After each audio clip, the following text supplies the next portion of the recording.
The views and opinions expressed by hosts, invited speakers, and callers do not necessarily reflect the views and opinions of the Black Talk Media Project or the Black Talk Radio Network.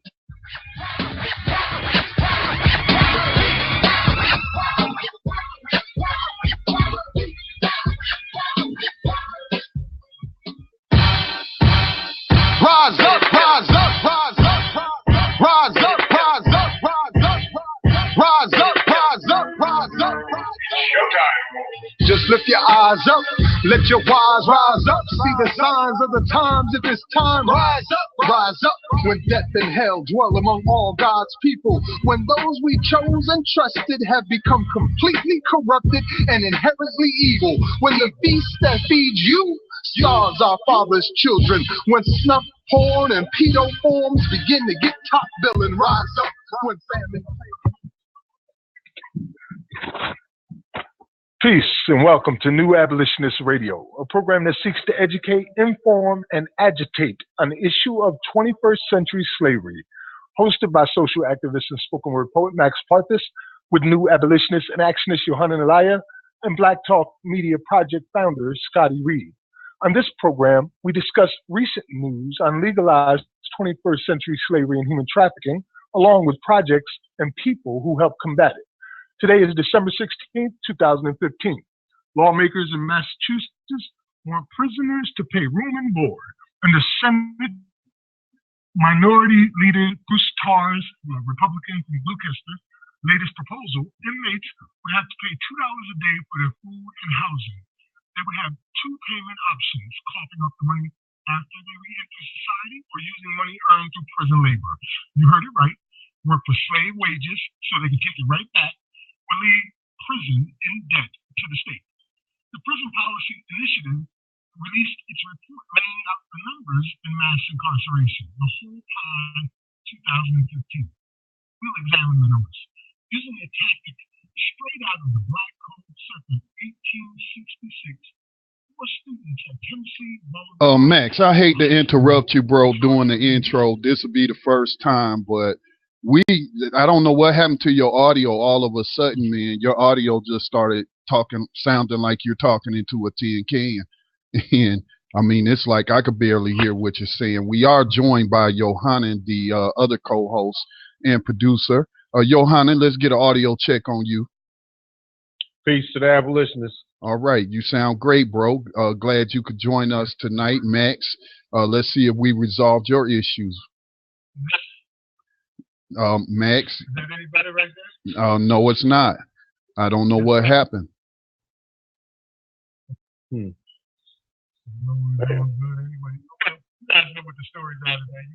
Yeah, you might want to try to call us from a phone. Max, call in from a cell phone if you have one available, but your audio just without it at the beginning of the program, and we tried to resolve those issues earlier. Obviously, we can't resolve them now, but me and Yohanan will be looking for you to call in from another line on the conference line. Just hit *6 and 1 so I can identify your line. Apologies, bro, but we can't do a program like that.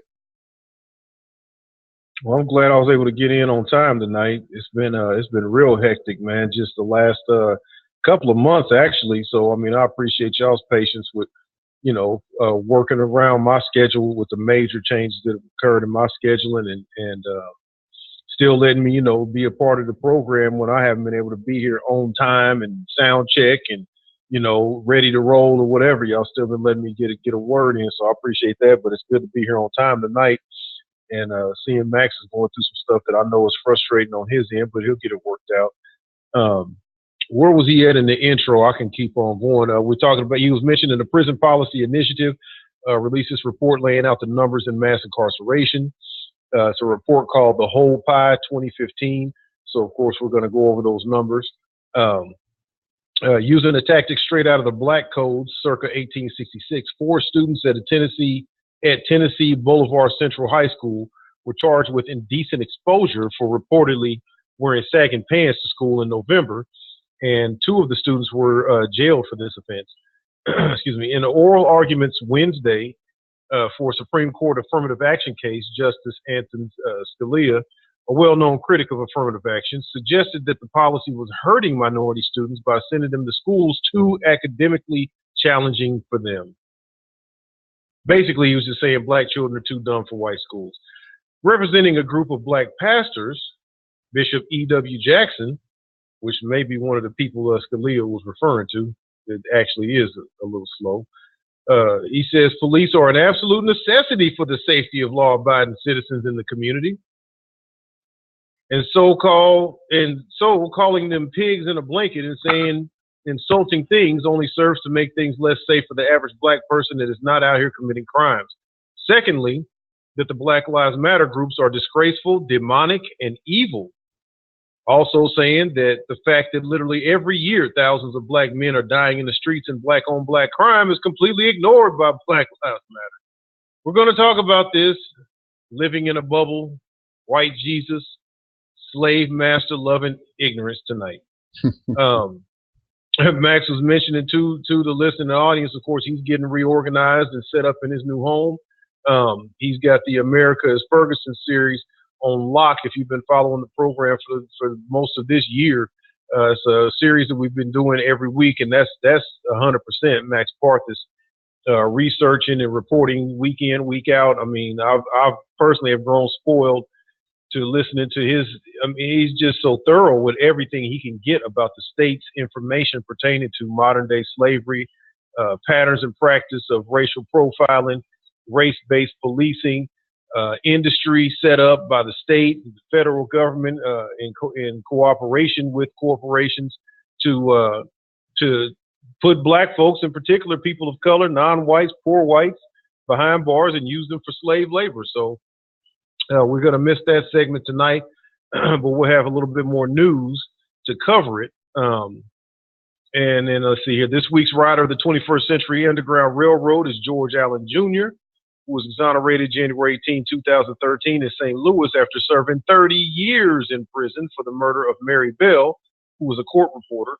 Allen was convicted based in part on a false confession, where police, and then also what they call police, quote unquote, tunnel vision, and blood type evidence that was said to include Allen, but actually eliminated him as a possible contributor. So there's 30 years of your life gone, sir. But we'll be talking about him as our Underground Railroad, rider of the Underground Railroad of the 21st century. He made it on out of the plantation. In honor of the past week's events pertaining to the celebration of the 13th Amendment's 150th anniversary, our abolitionist and profile tonight is Frederick Douglass, 1818-1895, who, of course, called the Emancipation Proclamation a stupendous fraud. One of my personal favorite reads and a favorite of the abolitionist movement, to read that and kind of get people in check on what he knew even back then about what a lie this was. So, of course, expect all that and more tonight on New Abolitionist Radio. We invite you to join the conversation by calling us at 1-641-715-3660. That's 1-641-715-3660. Extension is 549-032 pound. You press *6 when you get in. And if you want to comment, you can press 1. You'll be in the caller's queue. Scotty Reed, the engineer here, will see your number pop up in there, and we'll get you on the line with any questions, comments, anything you want to bring to the table tonight. So, okay, we got the intros out. We know what's going on with Max, and we're waiting for him to get back in here. Also, a new thing that we're adding, well, it's not really new, but for those who have trouble remembering all of those numbers, and you're not tuned in from the Black Talk Radio Network, which you can find at blacktalkradionetwork.com. And you can call us on the studio line, which is 704-951-5030. That's 704-951-5030. I'll see you buzzing in, and we'll get your comments or your questions on air. And then a new way, something we're integrating. This is our first video cast of New Abolitionist Radio. I have been using it for Black Talk Radio News, but this is the first time tonight that we're broadcasting New Abolitionist Radio through the blab.im account, which we hope to open up, this channel to other abolitionists who want to get something off their chest in terms of 21st century slavery and human trafficking. And of course, during the live broadcast, you can also chime in via the video chat. But a lot of times people don't want to be seen, especially on video. And when they're, really telling us how they feel, and they don't want their employer to see them and whatnot and be like, I'm going to fire you, because you exposing the company for practicing slavery. So, y'all can call in and not show your face at 704-951-5030. And, of course, the conference line. All right, go ahead and continue, Johanna. What we're going to tackle first? All right. Well, we can go into this story from Think Progress. We're talking about Massachusetts planning to force state prisoners to pay their own room and board, which is par for the course, quite honestly. And sadly, this is the way it's going. They're gonna make these slaves pay for their own beds and for their own food. And we've reported, just to kind of set the story up, we've reported for so many years on this program how the living conditions are literally inhumane in pretty much every city, municipality, state, county facility, state facility, federal facility, detention facility of pretty much any kind in this country. For the most part, I think it would be safe to say the vast majority have already been found to be in violation of civil rights requirements, human rights laws that are already on the books. This is well documented. So to pay people to stay in inhumane living conditions is ridiculous. And then we know that the care, the food, we've talked about Aramark, one of the largest private and state and federal prison food providers. Of course, on the outside of prisons, Aramark enjoys a wonderful reputation for being a food service company that provides food for corporations and corporate events, for public school systems in different states. Aramark has got a good reputation all around the country for what they do in public, but what they do behind the scenes, literally poisoning incarcerated people, shipping out food to these facilities where there's mold and rat turds and all kind of infestations or whatever, and all the food products, and then in the pots and pans they use to cook it, the staff that they hire to prepare the food and to carry these things into these facilities. Some of them have been fired for sexual relationships with guards and inmates in facilities. Some have been fired, and some have even been prosecuted, if I'm not mistaken, for being caught up in conspiracies to carry out attacks against inmates at different facilities. So you'll have an Aramark employee over there bringing the food in, getting paid by a guard or by an inmate at one facility to go to another facility and attack somebody that they don't like to set the other facility. The people have carried this out. This has happened. So the food, we know, and the food services is out of control. But yet and still with all this, Massachusetts is getting ready to start charging this modern day slave inmates to pay for the privilege to get treated like this. So, and this isn't just prisoners. Yeah, is that Max? $2 a freaking day. Oh, Max Parth is back, everybody. Yeah, I'm on a cell phone right here, sitting outside. Okay. Yeah, what I was going to say is this isn't the first time I've heard, the ideal of even charging prisoners. And this doesn't just apply. They're not talking about the prisons. Are they talking about the prisons and the jails, or one or the other?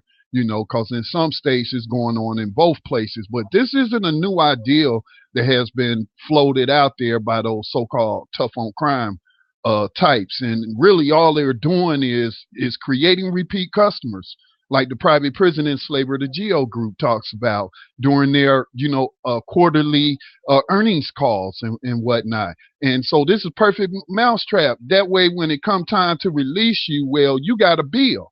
You got this bill, and you can't pay it off, obviously, with the slave wages that we paying you. And so, you got to stay and then work that off as well. Work off your fines and to pay for your stay. So that's all it is right. Building the more perfect slave trap, if you will. At $2 a day, you're talking about $700 a year that they have to pay. Now, a lot of people are in these prisons and jails because they couldn't afford to pay $700 for a fine. So now you're going to throw another $700 a year on top of them. And if, God forbid, they spend 5 years in prison and can't work, that means they're going to come out thousands of dollars in debt. And guess where they're going to end up right back at because they can't pay these fines. Right. It's bad enough that you're arresting them for profit, that you're making money on their arrest, that at least a dozen people cash a paycheck every time a set of handcuffs go on. But in addition to that, now you're going to make them pay you to be in there. And it's not, some $30 a day hotel thing. We're talking about nickel and diming people to death, $2 a day. But they look at it like this. We got a couple 100,000 people in this state in prison or in these two states or whatever. Add that up together and we got millions of dollars. You know what I'm thinking, Max? I'm thinking that, this is how, when we look at states like Louisiana, for example, and other states that are in contracts with private prison corporations like Correction Corporation of America, this is a way for them to, I guess, since they're looking at losing money in some of these contracts, if they don't keep the jails filled at that 90% capacity in these contracts they've signed with CCA. And so then, therefore, I guess they're going to pass on, the cost to the prisoner themselves. I don't know, man. I'm trying to look at this through every angle, but it's just absurd, man, that you expect people that you are punishing to then pay for their incarceration when, you're not providing them. It would be different if you was providing them with rehabilitation services. You know what I'm saying? To where they were actually, getting job skills or trade skills while they were in there. But some of them, many of them, and obviously we're talking about the prisons where they are farmed out to corporate America to do, customer service calls or pick produce or depending upon where they're at. And so then when they get out, these companies won't even hire them or give them a job. So, I mean, it's just bad, man, all the way around. And so I just don't see the point in making people pay $2 a day for their stay in the jail, especially like last week we was looking at a couple of stories where I think it was determined unconstitutional to put people in jail because they can't pay fines. So yeah, that was Alabama we were talking about. That's ending that now. But I don't think that this is some kind of way they're using to make up for losses. I think this is standard operating procedure. If you just way to generate more revenue aspect for children's toys, for instance, when selling children's toys, the companies will hire professionals and spend millions of dollars with psychologists, child psychologists, just to find out how they can squeeze an extra nickel out per purchase from each child. An extra nickel, because all those nickels add up to millions and millions. And we see them do this with JPay. We see them do it with every single aspect of the prison industrial complex. Right now, an example would be me when I called up my son, and I told you guys a story about that, and they docked him half his month's pay where he was working in the bakery because he tried to give a Zeppeli to his brother. And they considered that theft of property. Now, he was only making 37 cents or something like that an hour, and they docked half his month's pay. Now, if he was paying $2 a month, he'd be in debt. I mean, $2 a day, he'd be in debt right now. He couldn't afford it. Well, but yeah, they will nickel and dime you to death, and that's standard operating procedure. And not only do they get the criminals, or let's not even say criminals, not only do they get the incarcerated, they get the families the same way. My daughter just today had to call a young brother that helped us move into this house 2 weeks ago. And a week after he helped us move, he went to jail over probation violation for a bad urine test. So she just called him today at a cost of $18 to speak to him. So they haven't implemented the new regulations then, because the FCC just made a ruling to where they capped that and they couldn't, be gouging the families like that. So, and where are your sons, in state or federal? They're in one's in the state prison and the other one is in the county jail right now. He's about to head towards the halfway house. That's also included in the Justice is Not for Sale Act 2015 to regulate that. But see, again, and are we talking about, I don't have the story in front of me, are we talking about a private prison or jail, or are we talking about a county? We're talking about the state prison system. Okay. Because And you know, this is their way to get their foot in the door. Obviously, they just need to set a precedent with some kind of way of successfully doing this, and then, you know, it'll matriculate through the entire system, no doubt. I mean, they just need to get a precedent at this point.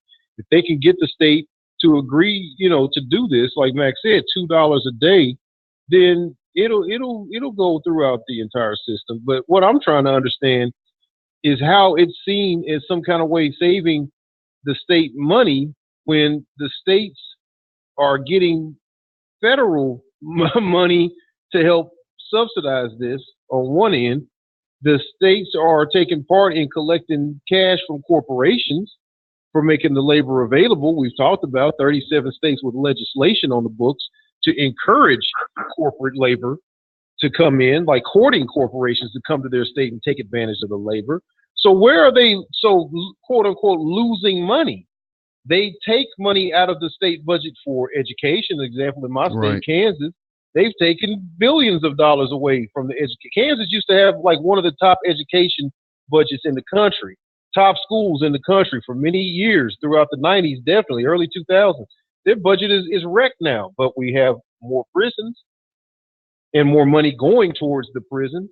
So how is $2 a day going to do anything other than, like Scotty said, create just a perfect trap for these people not to be able to get out? And from the story, I just want to read a quote. It says, the Massachusetts rep and co-sponsor of the bill, Lenny Mira, who's from West Newbury, says the plan has two purposes: saving money and teaching responsibility. Here we go with this again. I mean, seriously, this is exactly the same what they had to say in Ferguson. And then when they showed what was going on in Ferguson, the judges and court clerks forgiving fines and traffic tickets and DUIs and all kind of mess people was doing that was their friends, white, powerful business owners, got money, got influence, got the right connections, forgiving their debts, forgiving their violations, no fine, no traffic ticket, no court date, no jail time. But you're telling these poor people they need to learn responsibility. This is a quote out of his own mouth. This would help cover the state's corrections costs, but also put prisoners on a path of responsibility and sustainability, he said. It's a small amount of money, but it's about teaching them the basic things we want every prisoner to learn before they go back into society.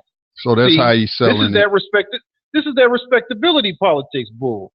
You act as though you went into Africa, you went into other foreign places that where indigenous people was living and minding their own business, kidnapped them and enslaved them because they was being bad some kind of way. And this is the same behavior we see now. You act like these people are doing something bad and so wrong that they deserve to be locked up. And you got all these damn fool people believing this, and now you're pushing off how you need to charge these people for this. How far does the corruption need to go before the average American citizen wakes up like, wait, this ain't right? Well, you know, we did Massachusetts as Ferguson, so we know what they're dealing with out there. Right. We're talking about an 8% African American community that is being incarcerated at a rate of 9-to-1. So they only make up 8% of the population, and they're being incarcerated at 9-to-1 rate. They got over $500 million a year budget in 2012. It's probably closer to $600 million in 2015. And we know that they are over 50% more costly to incarcerate in Massachusetts than any other state, charging a whopping $53,000 a year to incarcerate one person. So now, in addition to you robbing people like that, you want to throw an extra $2 a day on per person so you can beef it all up even more. It's ridiculous, man, but that's modern slavery. Massachusetts has their overpopulation in the prisons right now is at 155%.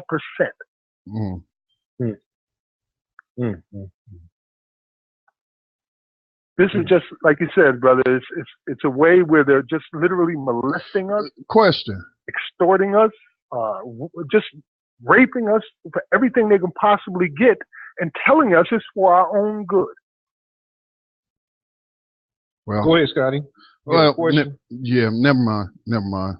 Well, yeah, I do have a question. When we covered the case of California's overcrowding in the Supreme Court, the case went before the Supreme Court, and they ordered that California will have to release those low-level offenders, nonviolent drug offenders, and they had to do something. But rather than let those people go, they just contracted facilities with the GEO group. But getting to the original ruling, the Supreme Court was saying that overcrowding is unconstitutional. So did that ruling just apply to California, or does it not apply to all the states across, that's a part of USA Inc.? Don't they have to all still go by that ruling? I may be mistaken on that. That's a question for some of our legal scholars out there. But I would assume that overcrowding anywhere in the United States is unconstitutional. So I don't know. Maybe they're setting it up to, start charging people $2 a fund so that they can fund more prisons. I don't know. Maybe that's what they're trying to do. Who knows? But it's corrupt. Be just taking the cream right off the top, man. Yeah, that's honestly. True. Yeah, that's true. I think that's what it is. That this is state money. That the prisons are getting the other money, and this is how the state gets their extra money. Mm-hmm. Need a new boat, man. Skimming it right off the top.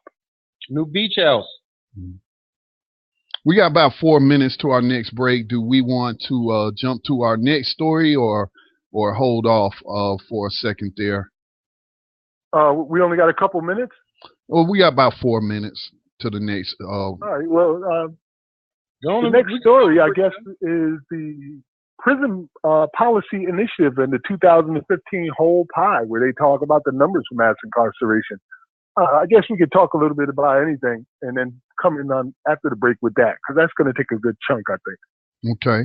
Just to read the data that they have provided for us, which is astounding, to say the least.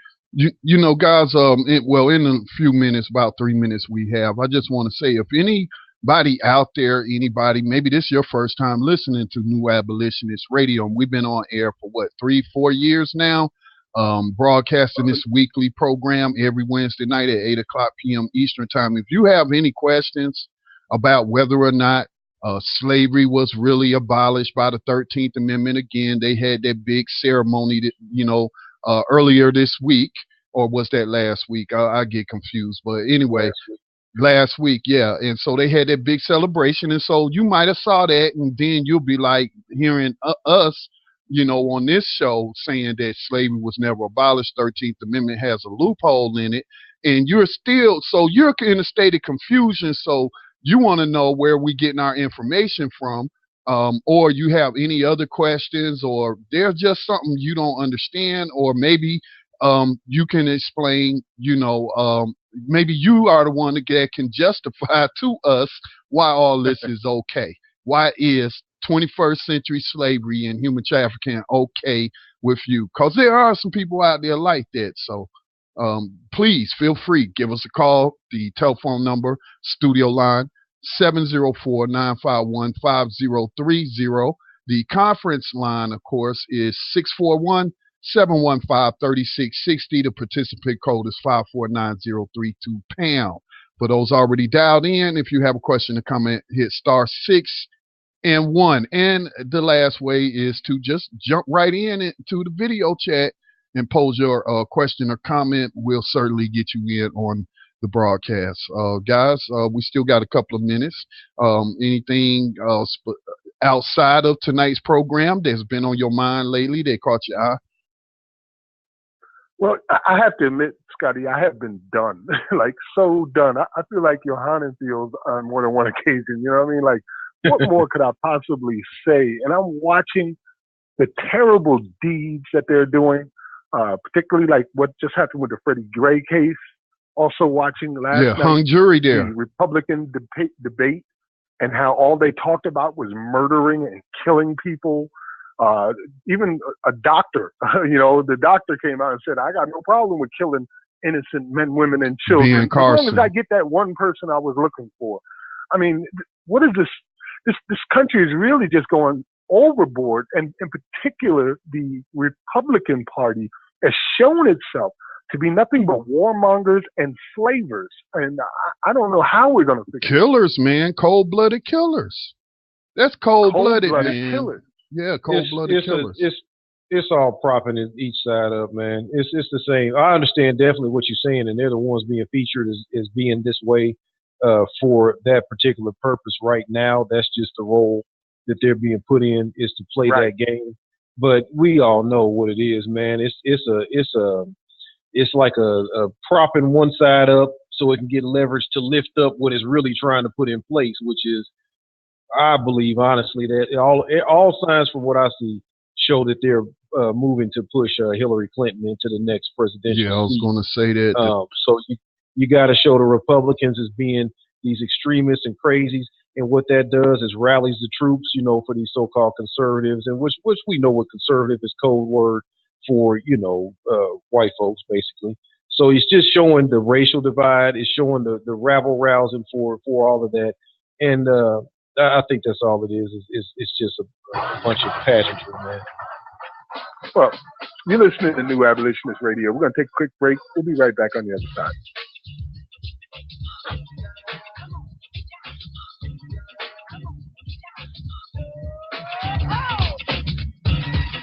You are tuned in to the Black Talk Radio Network. For podcasts and live program scheduling, visit us on the web at blacktalkradionetwork.com.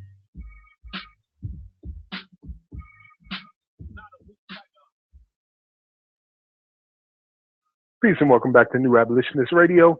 I think we're going to go into our next story, which is the report that came in from the Prison Policy Institute, where they talked about the whole pie. They broke down exactly from their research where all the prisoners are, why they're in there, and what they're being arrested for. It's a pretty amazing amount of data here. The largest that I can see on there easily is the immigration detention, which takes a huge chunk. State prisons, it looks like state prisons are about 70% of the population. Local jails look to be about 30%.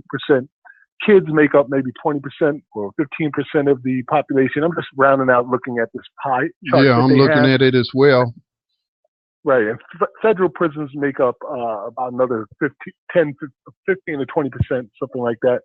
211,000 prisoners.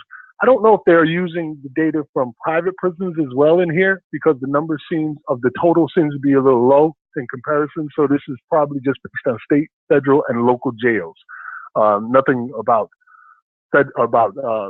for-profit prisons. This is what the graphic says. The graphic says the United States locks up more people per capita than any other nation, but grappling with why requires us to first consider the many types of correctional facilities and the reasons that 2.3 million people are confined there. See, but, okay, this would include, since they're giving that total number, that often cited number, which we have cited ourselves, this includes all people with that prison slave status, period. That's okay. in jails, state prisons, federal prisons, it doesn't matter. But it also includes those on private prisons and whatnot, and because those are considered, like, for example, the GL group gets federal contracts. Those are federal contracts. And then a state may have, like Louisiana has a state contract with Correction Corporations of America. So what I'm saying is, what I'm thinking according to this chart is, since it doesn't mention private prisons, that some of these people they're talking about, I would say a huge percentage of these people that they're talking about and where they're housed are housed. And this includes private prisons and jails, which would be banned totally if we can get the Justice is Not for Sale Act 2015, but it just seems like the people who even authored the bill don't seem all that interested in promoting it that much. So I would love to see that come up in a Democratic debate, or somebody mention it, on the campaign trail. But, so that's my guess, guys, is that it does include private prisons, but it's a very informative chart. And again, people think we're lying. How dare you say home of the brave and land of the free when, China, Turkey, name a country that, doesn't lock up as many of its citizens. And I heard this congressman's staff member from my local district where I live, and he told me his explanation for that was, okay, because in America, we got so much freedom that people abuse that freedom, and therefore we got to lock them up. That was his stupid response, as to why China doesn't lock up as many people, why Iran doesn't lock up as many people, why, name a country. Nobody locks up more people than in the United States. So, one of the numbers that really should be put out there a lot more is being underplayed on purpose, I think, is not the 2.3 million statically in these prisons, but the over 11 million who go through these local jails every year. So every year, 11 million people cycle through these jails. And that's where a lot of these counties are getting much of their budgets from, particularly in states like Louisiana. And just think, Max, parishes are like little kingdoms. And just think, if you could get $2 a day off of each and every one of those people, in addition to the taxpayer money you getting for your budget. Yep. That's exactly right. And just looking at some of these charges, like why are people in there? In the state prisons, they have 1.4 million people in the state prisons. And the largest chunk of them are in there for violent crimes, 718,000. 261,000 are in there for property crimes. 212,000 are in there for drugs and public order, whatever that may be. It sounds like something that is not that high on the criminal list, is 149,000. So between public order and drugs, you've got 360,000 people in the state prisons, which is basically the largest number outside of violent crime. For the local jails, as we've reported here on this show, most people in the jails aren't convicted of anything. They're just sitting there waiting for a trial because they couldn't afford bail. Not 500,000 almost. 451,000 of 646,000. And we've also reported from here that 90%, a full 90% of all people sitting in jails right now waiting for trials are either black or Hispanic. Mm-hmm. Of the jails, 646,000, the only part left is convicted, those who are waiting to go to their prisons, and that's 195,000, which is less than half of the not convicted.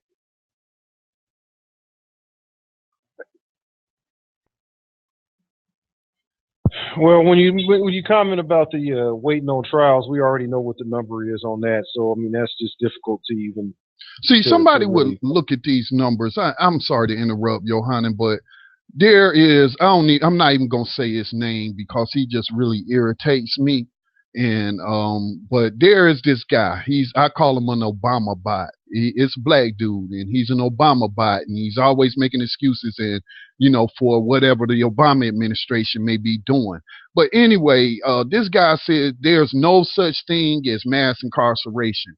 So to him, if we look in the state prisons, if we got, let's just round it off, 200,000 people in prison and jail for nonviolent, victimless drug crimes, that's in the state prisons. Then we got another 100,000 in the federal prison. So, we're at 300,000 people right now. And then, we go to 211 in the federal.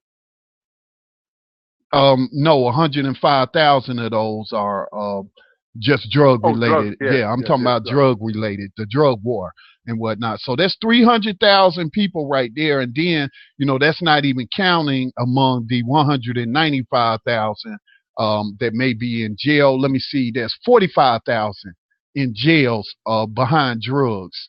All right, so we're looking at 345,000 people who are in prison who shouldn't really even be there. And you say that that's not mass incarceration. Well, what, again, like the guys was asking at the beginning, does it have to be 1 million of them? Does it have to be 2 million of them? We're not even talking about, we don't want to even bring into the conversation about whether or not violent people who commit violent crimes like rape, molestations, robberies, stuff. We're not even talking about those people, right? We agree that, well, I can speak for myself. I agree that I'm not the one to say, well, you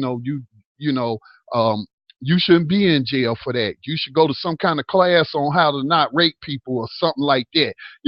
I haven't come to the place where some abolitionists are and saying, you know, there's got to be something else better than prison. But until they can spell that out for me, you know, I'm just not buying into it and whatnot. So we're not even talking about those people. We're talking about people who are in prison over nonviolent, victimless drug offenses. And then when you consider the number one trafficker of drugs is the United States government and private contractors of the U.S. government, you know, and agencies. And there's a lot of factual evidence to back that up. But, you know, to me, you know, one person in jail unjustly is one too many, let alone we're talking about, again, what, 345,000, somewhere around there. That's a lot of freaking people, man, you know, to have in labor camps over smoking weed. They say in the story, there's a quote I'll read that echoes what you just said. The data confirms that nonviolent drug convictions are a defining characteristic of the federal prison system, but play only a supporting role at the state and local levels. Critically, while drugs are the most significant offense for only a minority of people in state and local facilities, there are 1.6 million drug arrests each year, giving residents of over-policed communities criminal records, which then serve to increase sentences imposed for any future offenses and have many other damaging effects. And we just seen out of Alabama, you know, the drug gang of the police department down there planting guns and drugs on people. So, yeah. Well, we could see here in this pie that, and you know, there's that one other piece of the pie that I was curious about what the hell it means is the, let me see if I can pull it back up here again, is these public orders. Those are big chunks of people in prison, public order. If you look at the federal level, it represents 23,000. And if you look at the jails, there's another 10,000. And if you look at the state prisons for that, it would be 150,000. There could be a lot homeless of people in prisons and jails for something called public order. That's probably your homeless people. We know many of these cities and towns have passed laws criminalizing the homeless. That could be them pastors that got arrested for feeding the homeless and running a soup kitchen in the park without the proper permits and stuff like that. The men with the sagging pants. Yeah, drunk and disorderly, you know, stuff like that.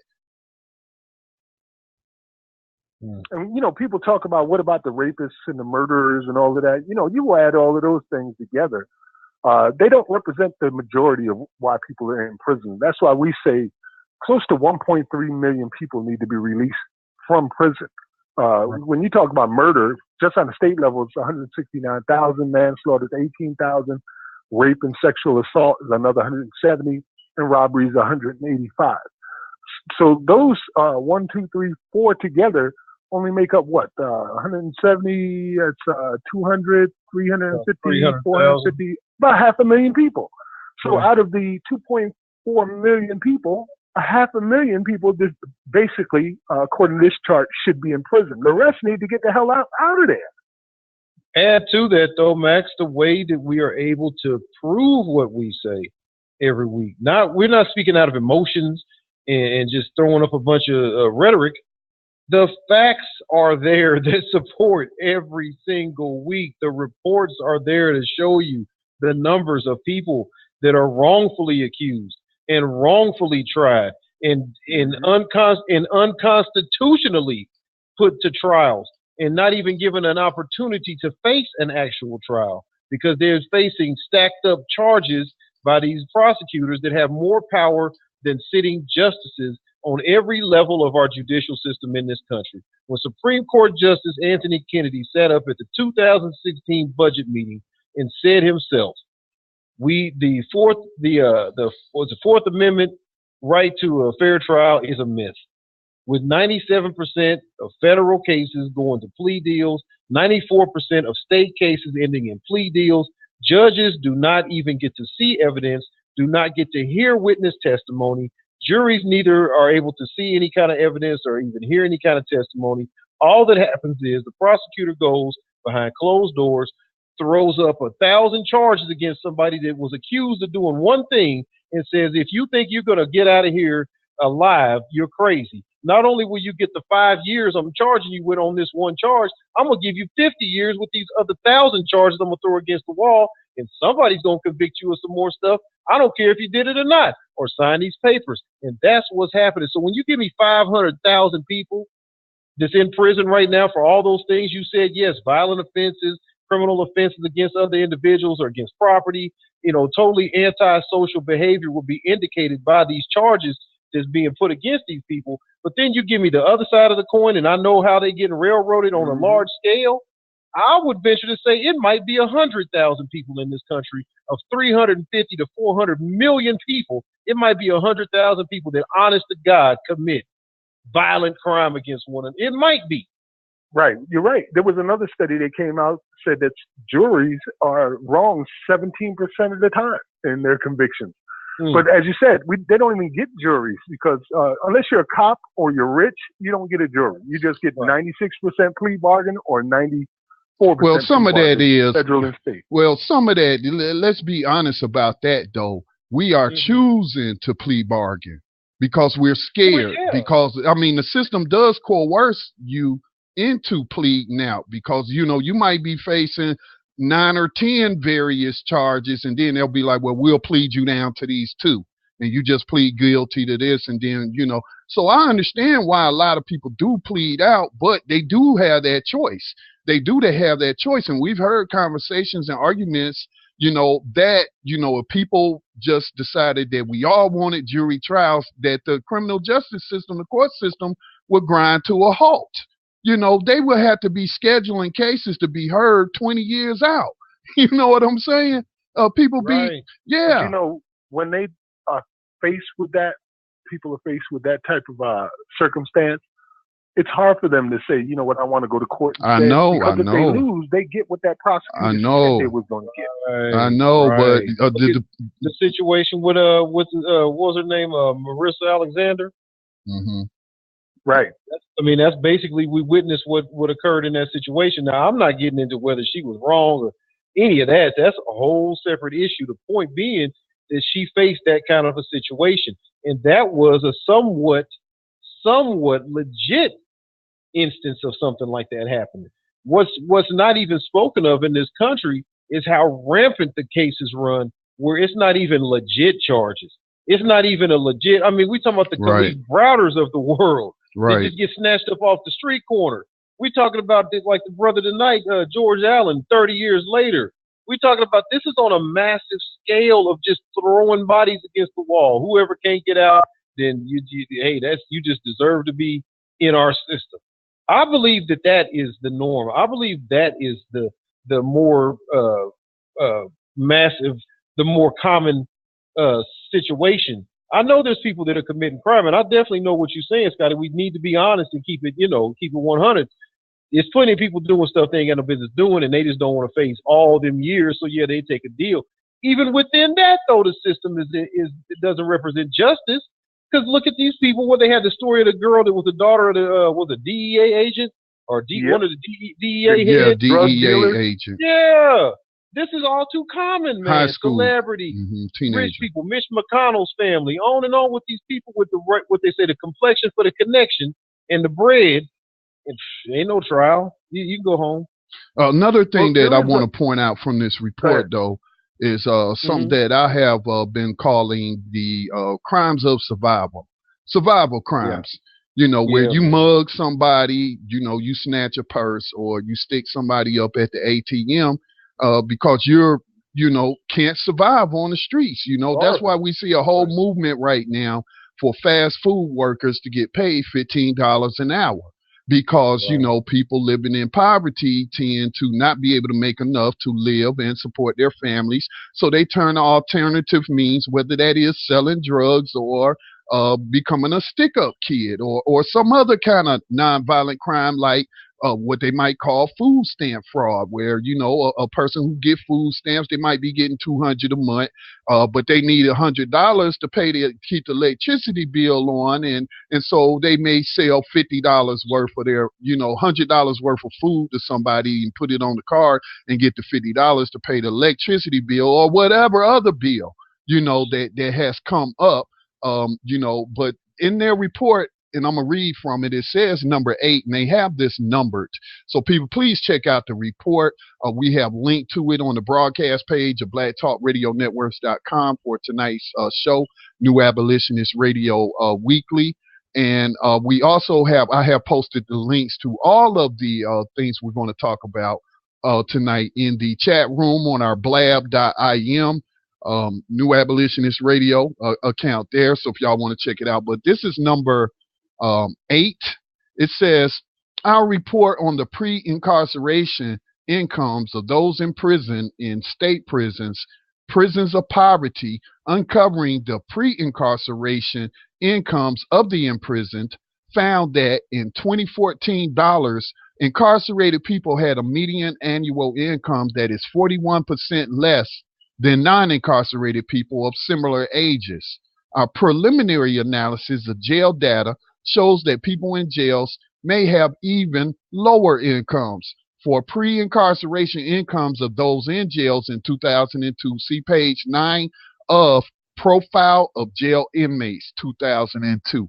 So again, this goes to, despite the federal government and the corporate media lying and saying that unemployment rates fell to 6%, which they try to, put it out there like, 94% of the American workers are employed and only 6% unemployed. And that's simply not true. That's simply not the case. And the real number for, let's just say the black community, since more black people disproportionately end up in these jails in prisons. So let's just say the black community, well, that could be, pretty much 30%, of that particular community. So poverty has a lot. Like when people talk about, well, what about Chicago and all the crime on the streets of Chicago and places like that? Well, I came across a tool online where you can, get a map overview of high poverty areas in the United States. It would be color coded. It was like bubbles, and the more intense, the poverty, the brighter the color and whatnot. And then I overlaid that with a map showing high areas in the United States where violent crime is occurring. And I mean, it was like a perfect match. Violent crimes, gun shootings, all the high poverty areas. Not to say they don't happen in rural areas, but it's more sporadic. The day-to-day stuff, drug involved stuff, the violence connected to the drug war and whatnot. So, it was good to see that they looked at that, and people don't want to address that. That's why it's important to make college tuition free for everybody. That's why it's important to pay, service sector workers a livable wage and whatnot. So I was glad to see that they point that out, that the pre-incarceration rates of people 41% less than non-incarcerated people of similar ages. And so as that wealth gap continues to increase with the 1% becoming wealthy and wealthier and more people so-called falling off the middle class bandwagon, it might not be too long till they find themselves, in that 41% and part of the burgeoning prison slave labor camps in America. Well, Baltimore is a perfect example of that. We know that poverty and crime go hand in hand. And the more you go to these $1 million blocks, which is what they're called because they generate such a large income for prisons, the more you go to these blocks arresting people, the more poverty you create in a cycle. So these communities just they fall apart. They literally start falling apart until eventually you start seeing a new wave of people come in to replace the others, which is the gentrification process. But they just arrest them until they're all gone. That's literally how they do it, generation after generation. And what they do to the kids is terrible. One other part of this pie I want to read about the kids too. It says this whole pie methodology also exposes some disturbing facts about the youth entrapped in our juvenile justice system. Too many are there for a most serious offense that is not even a crime. For example, there are almost 10,000 children behind bars for technical violations of the requirements of their probation or parole, rather than for a new offense.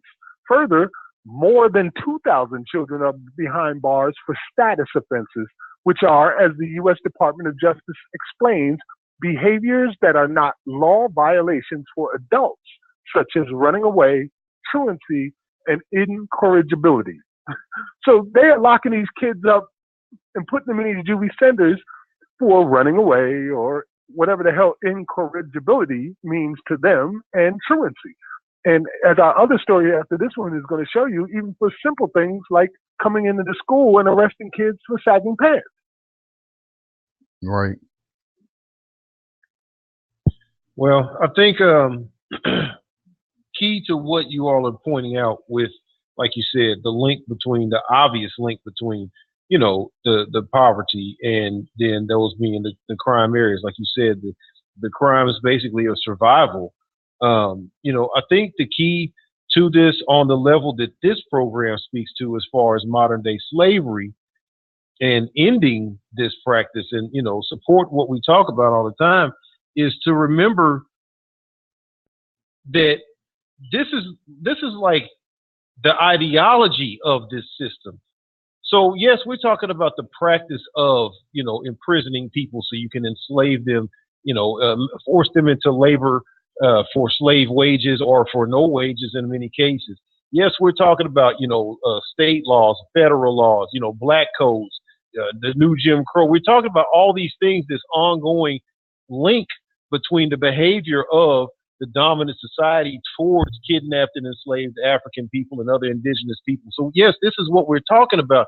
But at the core of what, bottom line, America, white supremacy, what this thing is about on an ideological level, it has to have black criminality for it to exist. Mm-hmm. I just want people to be able to like go that deep into it to understand it. So you can swat at it, you can scrape the surface of it and be mad at it and yell at it, but you have to be able to understand it on a reality level. Like, it's not going to just go away because you're mad about it. It's not going to stop because we talk about it. It's only going to end when you understand that it's the ideology of this system, right, that we're against. We're choosing slavery as one of the strongest tent poles to hold up the whole charade. We know that without slavery, that's a major crippling factor. If we can just pull the leg of slavery out from under it, the system itself will begin to collapse. But it is propped up as much on slavery as it is on an idea that black people are criminal. So keeping them in poverty is the way that you can prove that they're criminals, because they're gonna have to eat somehow. This chart doesn't say anything about race. You have to listen to our archives. We break it down state by state what's going on with races. As we said in the earlier part of this show, when talking about Massachusetts, the African Americans only make up 8% of the population, but they're arrested at a 9-to-1 rate. Well, there's another big number involved in this mass incarceration thing, which is what happens when people get out of prison. There are another 850,000 people on parole. Mm-hmm. And there are 3.9 million people on probation. There's more people on probation than in prison. So more industry, more opportunity for profits. Million on probation. More opportunity for profits for a whole new industry. Even like we've heard Geo Group and Correction Corporation, they diversify, their different divisions and whatnot. They have a division that handles immigration detention. They handle, which this report also speaks to, but also they handle juvenile detention facilities. They handle, the home monitoring, the ankle bracelets and whatnot. So, yeah. And the private probation companies. Yeah, private probation companies and whatnot. And we did a story a couple of weeks ago about how they were charging people a whole bunch of fees and having them put back in jail if they couldn't keep up with the payments to pay for their so-called parole There's actually supervision. A lawsuit in Alabama for extortion because that's what they're doing. Right. Well, we're coming up on our next break, and when we come back from the break, we're going to go into the other story about sagging pants. I mean, we're reading the black codes all over again, and it's not to say that they ever stop, but they're pretty damn clear now. The black codes are in place particularly for Black people. You're listening to New Abolitionist Radio. We'll take a quick break, and when we come back on the other side, we'll get to that story. Not a Wu-China. We set the foundation.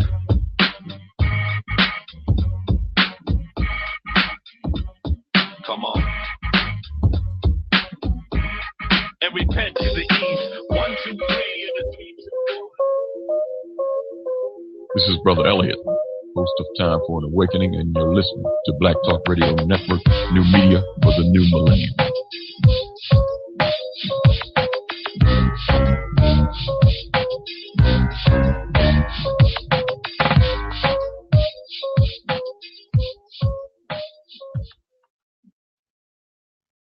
Welcome back to New Abolitionist Radio. Our next story coming up is about a couple of teens that were just recently arrested in Tennessee.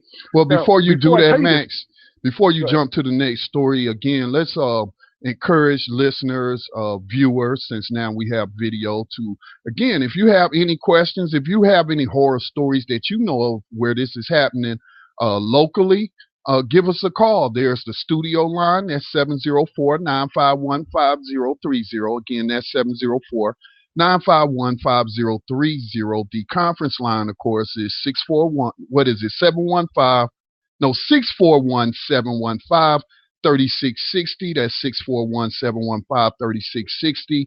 The participant code is 549-032 pound. For those already dialed in, welcome.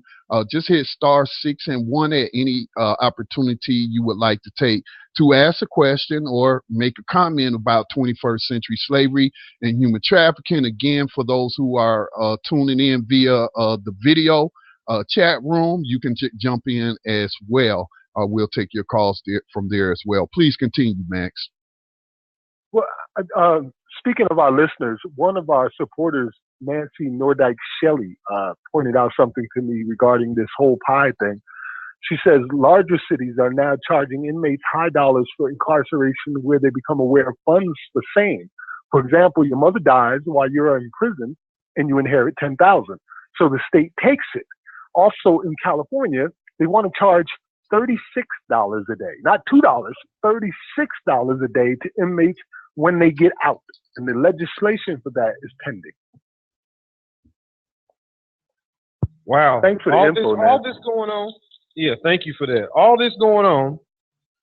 So this is the uphill battle we fighting, people.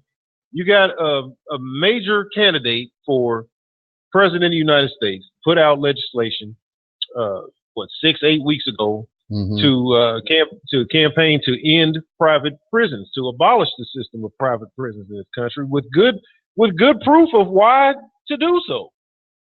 Okay. I don't know if that has even actually been introduced, or if it's, is it going to committee? I mean, we don't know where that's at. But as Max just informed us, this legislation to further incarcerate and enslave the already incarcerated and enslaved, to further defraud and defund the poorest people, the least represented people out there, this is going right on through with flying colors. So this is the bipartisanship that we know that this Congress can enact. But when it's time to talk about justice, like we saw in Florida, for example, all last year we saw in Florida, we were able to see from Brother George Mallinckrodt down there, we saw how the Florida State Senate was working to make changes in their prison system, where they had over 250 people died in custody in 2014. They had all these big blowouts. They had all these news exposés. All these people telling what's going on. They had 5 or 6 Department of Corrections state secretary for the entire Department of Correction for the entire state. New secretaries, new chairpersons, or whatever, like 6 people in the last 5 years or something like that. When this lady gets put in this last time, we saw Verizon drop a $1.2 billion contract with the state because it was just easier to cut bait than to stand and face the carnage that they've been a part of creating in that state for the last several years. We see all of this going on, and the state Senate went and took them people to task, did surprise visits, called all kind of folks out, fired all kind of people, did all this stuff they could do. And when they put legislation out there, the House, this Florida State House, cut all of that down to nothing completely marginalized every measure that was worth something that they had in the legislation they proposed, put in their own legislation that went right along with what private prisons want to do, passed that, and then closed the session for the rest of the year. So the reality is what it is. And this is what, I mean, I get upset about these things because I'm looking at the reality of what's happening. Results-oriented person. We could talk all we want to talk, but we know what's actually happening. This is an example in one state that is mirrored in all 50 states. Sorry about that, y'all. You're right. You're right. What are brother. you apologizing to us for? It's just, I listen to people talk. They loosely want to hear about this. They find out this is what we're talking about. They see you in the street. Oh man, you they act like they want to talk about it. But it's not like you're going to get shot down for discussing this. It's not like you're going to get lynched on the spot for planning a slave revolt because we're talking about this. There's not really going to be any consequences for you learning all you can learn about this. There's going to come from an exterior, an outside source. Nobody's going to do anything to you because you learned the truth about this situation. But you know what these cowards are running from and why I have a hard time making friends in this society when people know the truth and they don't do nothing? Because what's keeping people from doing something is when you learn the truth, it's inside of you. It's inside of you. It's not going to be some slave patrol come and snatch you up or burn your house down and run your family out into the night because you was planning a revolt. Because you learn about what's going on for real and you learn about slavery that's really happening, and you learn about the death, you learn about the carnage, you learn about what's going on in your country, it's going to rip your own heart apart. And instead of facing that, you say, oh, I don't watch the news. Oh, well, no, I don't really get into politics. Man, I just don't have time for that kind of stuff. I can't. You bury your head they're in gonna the do what they're sand. gonna do. Yeah, bury your head in the sand, act like it ain't happening. Yeah.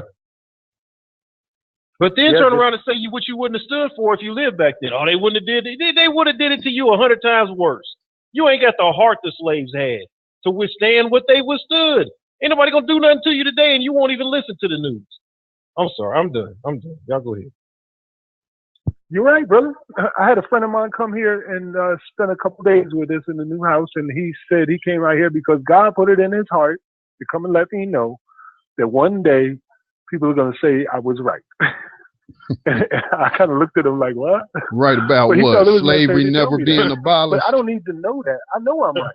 And I know that change is going to take us a little bit of time because people aren't really waking up at the speed we want them to wake up at. Because we see it as life or death, immediate life or death, clear and present danger right now, whereas they see it as something that they need to check out sometime soon. I mean, it really is a matter of life or death where you have people dying just about every day. You know, somebody's going to have to come up with a clock or some statistics or something to show how many people die on average. You know, we got to every 28 hours a black person is killed. I would like to see that expanded even to include all people. And then it'll probably be down to like every 12 hours somebody is killed by police, security guards, or whatnot. But then for inmate deaths as well, we should have a tally of that and, you know, have this great big board of casualties and put their names. A whole pie for that. Yeah, a whole pie for the casualties and whatnot. So, and then, you know, I'm looking at our next story too, and we probably reported on this sometime when they first proposed it. But 2 Tennessee teenagers have been jailed for sagging pants. Look, you know, this is the state that after the Confederate flag was brought down in South Carolina, where this white male racist suspect some kind of way put this big giant flag on the side of a mountain in Tennessee on land that he stole. Obviously, he stole that. You know, I did the research. That's Cherokee land. Where he, you know, supposedly has these hundreds and hundreds of acres, but he put a big giant Confederate flag. So that's the state we talking about. This is where the so-called Tennessee mom wrote the Charlotte Observer paper of record complaining about this black quarterback named Cam Newton dabbing and all of that kind of garbage. You know, this is also the state where, you know, a couple of churches were shot into following the murder of the Emmanuel 9. This is also the state where finally Memphis City Council got some backbone and said, you know, we're no longer going to pay to maintain this white supremacist statute to Nathan Bedford. We're no longer going to, you know, have this be here where we got all these white supremacists making a pilgrimage to Tennessee. So, you know, who do you think was going to be targeted by the sagging pants laws? It's not a matter of whether or not you think sagging is pleasing to the eye or if it's the most disgusting thing you ever seen.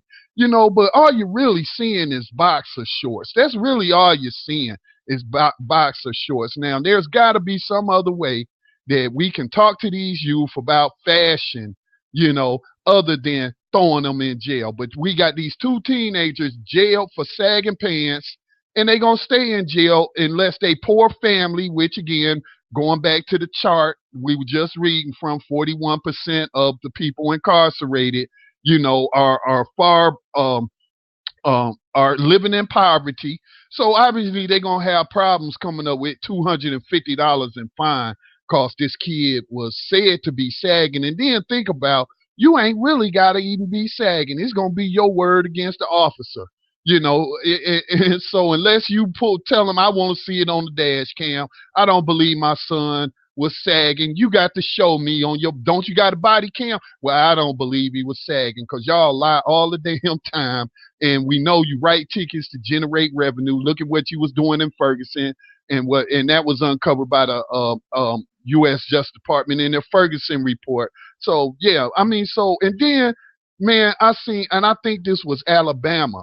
And I seen this come across social media, but it was a post of a black cop and a black politician, and they had just passed a local ordinance on sagging pants, and they like they really doing something, like was said earlier, the respectability politics and whatnot. And you know, it's so strange is that porn is free. Anybody, it don't matter how old you are, can go on the internet and get all the porn you want. You can walk up and down the street and see women dressed half naked, men dressed half naked in what they call fashionable clothing. Cleavage is flying everywhere. Mm-hmm. Men in skin tight pants trying to show off every little thing that they got going on.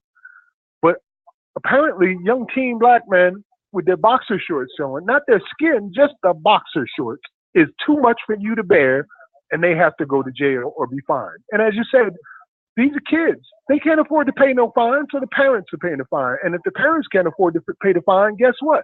Somebody's going to jail. And I think that's where they wanted them to be to begin with.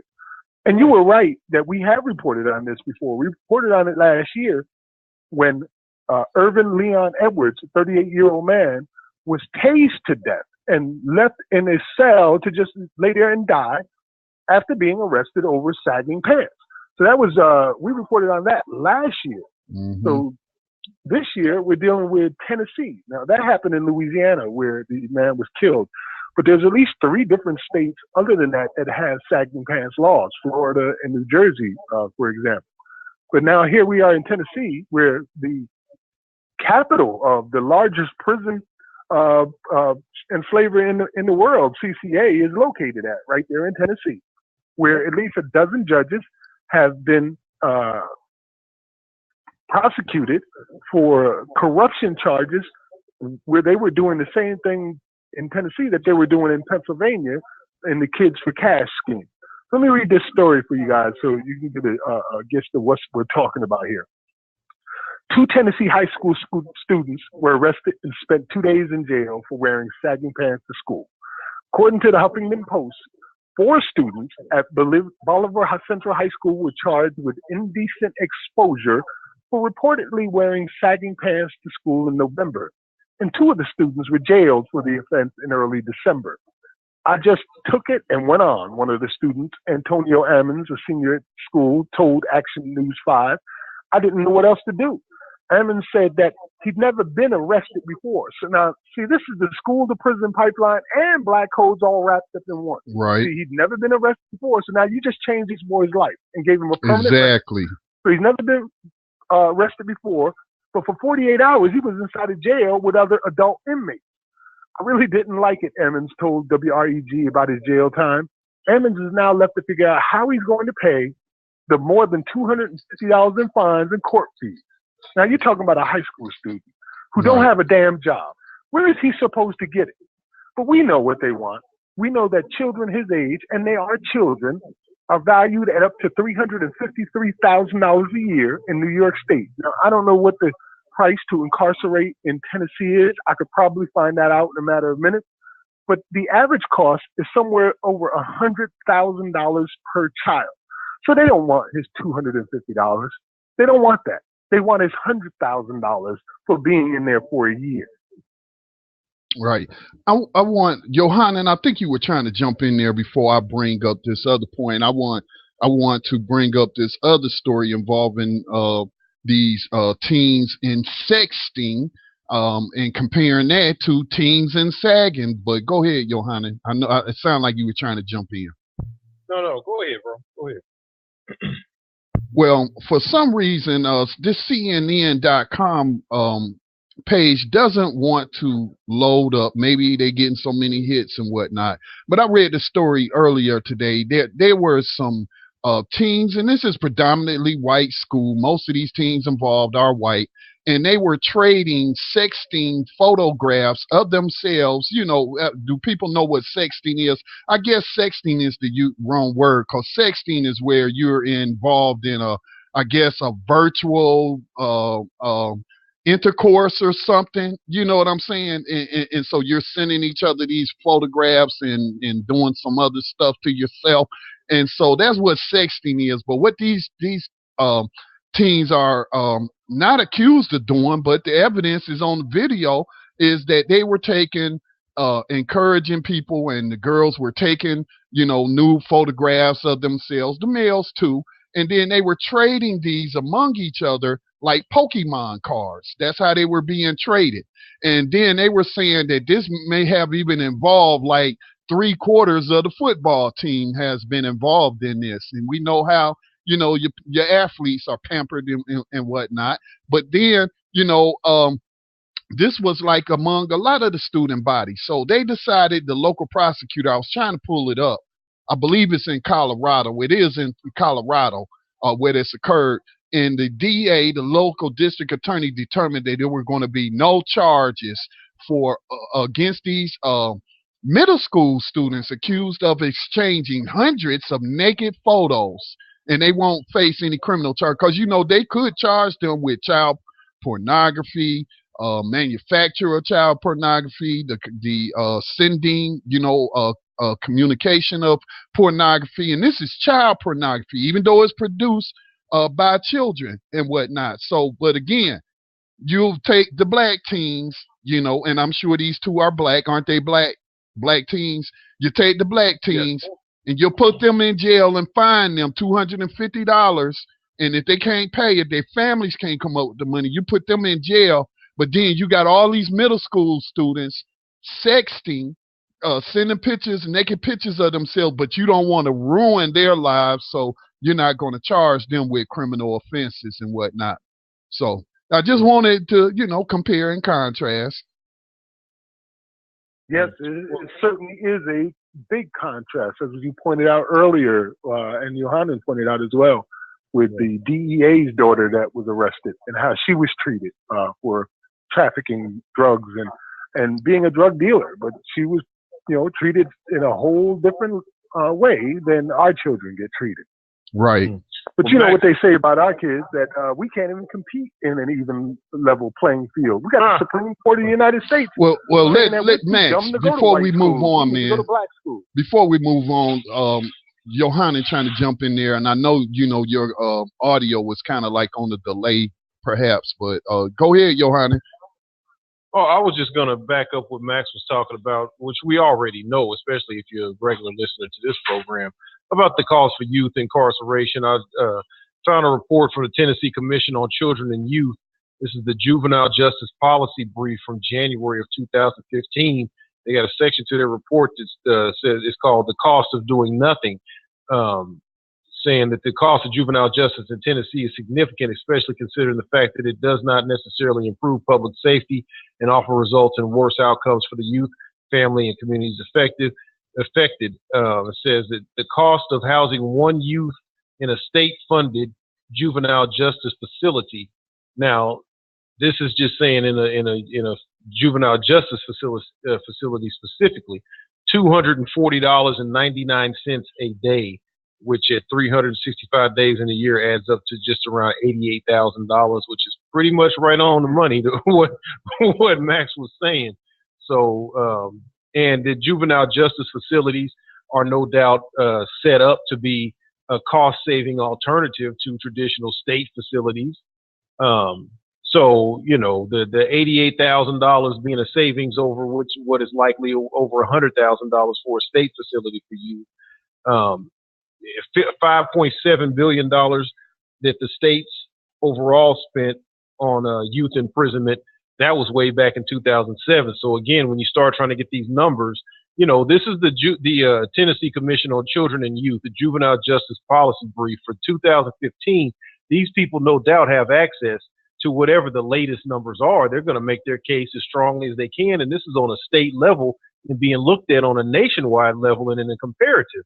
So for them to only be able to quote to you a number from 2007, again, this just picks up on and verifies what Max has said the entire year he's been doing these state-by-state reports for America is Ferguson. When you try to get the numbers, guess what you're not going to be able to find? No numbers from the last 5, 6, 7, 8 years in a lot of cases. So it's just ridiculous, man. And I found out here from the Justice Policy Institute that to incarcerate a child in Tennessee is $110,000 a year. There you go. That's where they want. There you go. So they're hoping that the family don't have the $250, cause then, you know, the longer they get to stay in jail. Wow. Again, people, this is 21st century slavery and human trafficking. And these are slave codes that they pass in the new black codes. And we, you know, it's our mission to try to expose this and give the information to the people and hope that they see the pattern. You know, that's the whole purpose of the Ferguson is America series, that these are not isolated incidents. These are patterns and practice of law enforcement all across this land. Unbroken patterns and practices. We have yet to find a single state, and we're up in the ends now. So from A to N, we have not found a single state that didn't fit this pattern. That's right. Yeah, it is. Well, you know, as you said earlier, Yohanan, it's an ideology that they're putting out, that, you know, it's all based on us being criminals. And you got Supreme Court judges saying that right there from the Supreme Court, that we're just too dumb to keep up with white people. And that if we went to, you know, lower schools, lower standard schools, we do much better. But when we try to go to Yale or Harvard, there's no way in hell we could become president. I mean, even had the Chief Justice, Oral Roberts, said, what unique perspective does a black man bring to physics? Like, how could you even say something like that? Have you ever heard of Neil deGrasse Tyson? I get the question. Get the question. The question is, you know, when you're talking about math and sciences, I mean, the question was an invalid question, but he's talking about what does color, a person's skin color, you know, diversity bring to, you know, the lab experiment. You know what I'm saying? What kind of experience? You know, that's not what they're talking about when people talk about diversity on the job, when they talk about diversity on the campus.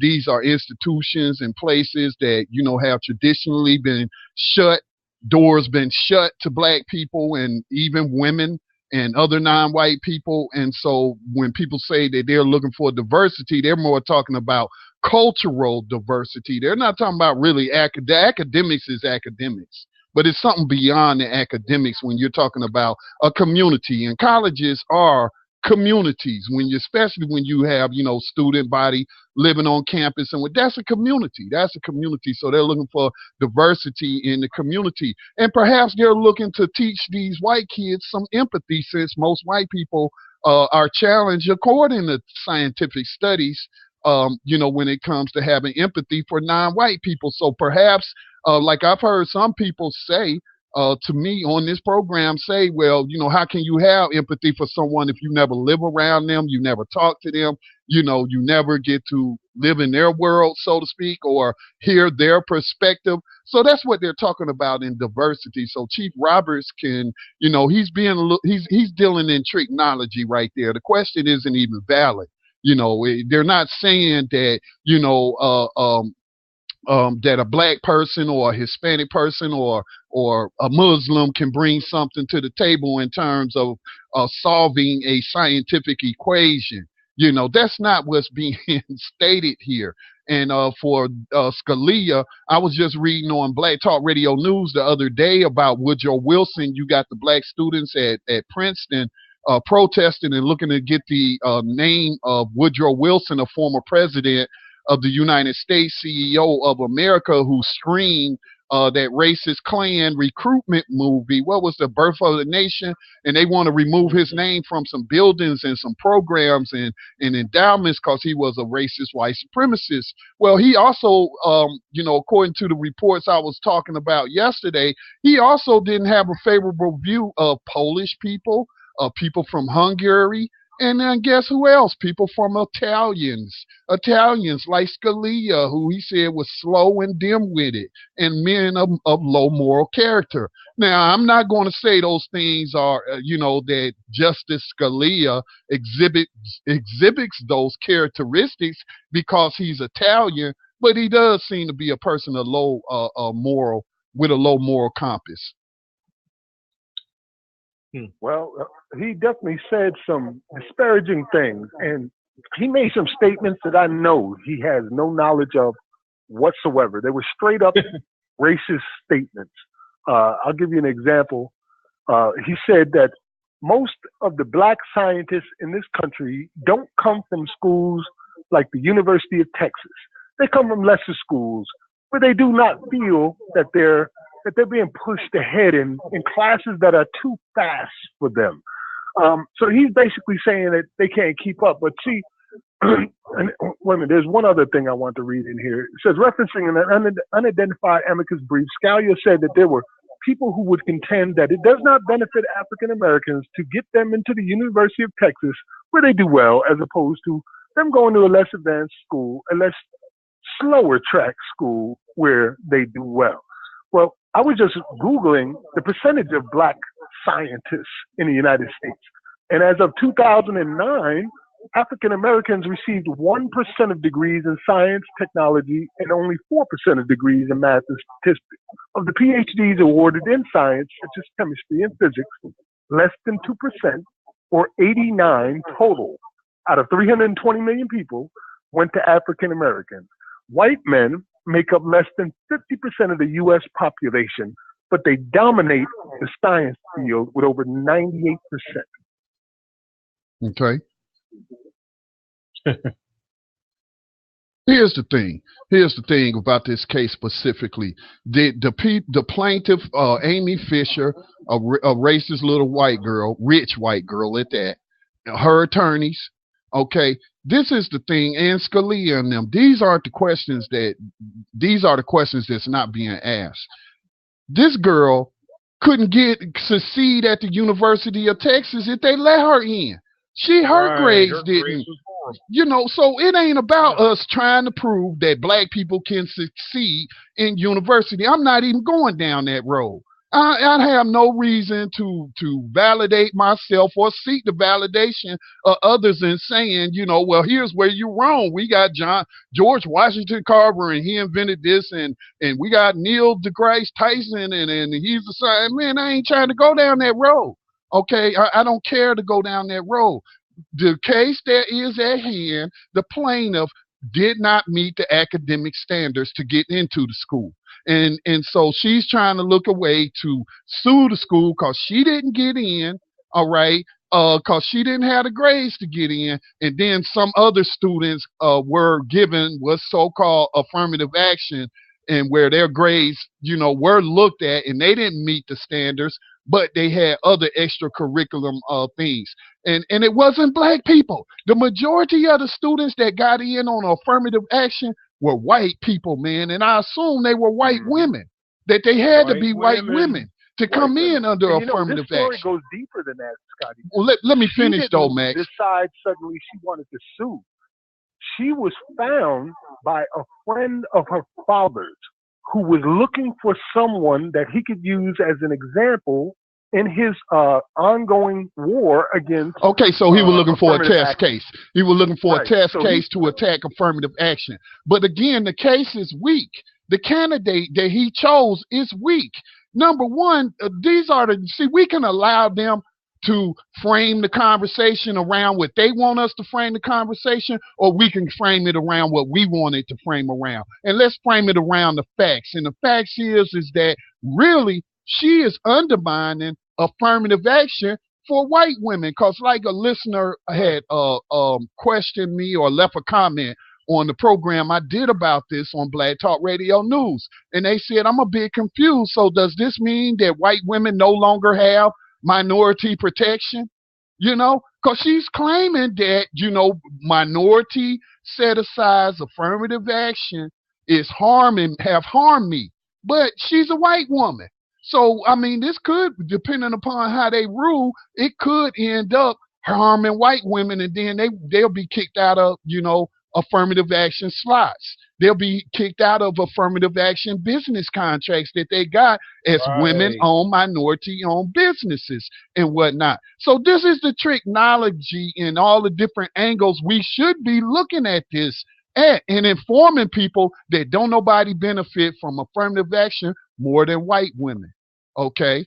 So those are the facts of the case that's really piquing me. In terms of some knuckle-dragging Supreme Court justice like Scalia saying some racist stuff, you know what I'm saying? That's to be expected, man. That's to be expected. And I don't need to be pulling up no kind of list of successful black people to prove him wrong. He's just wrong, period, on the merits of the case. What it's done has boosted the well-known and outrageous numbers. The difference between the average black person's assets as a family or wealth. These indexes have continued to spread since the introduction of affirmative action. We had some degree of parity, even in the worst of the Jim Crow years, in the post-World War I and, of course, post-World War II years, and we saw all the legislation and what they call it, the redlining on the home loans, the government loans given to the GIs. I mean, all of these things that were once again systemic. These are institutions that are the framework of the country and the society itself, not just a little opinions or somebody did a little racist something here and there. That's why Dr. Joy DeBruy often reminds people that racism. Black folks can't really be racist. You can not like white people. You can be bigoted, but you can't affect the entire race of people. When white people don't like people, they can affect their entire way of living, which we've seen go on for all these decades. And when affirmative action came, that's when you saw that wealth gap go from whatever it may have been at that time. If the average black family had a value of $5,000, the average white family had $15,000. Now we're looking at the average black family has $7,000. The average white family got $150,000.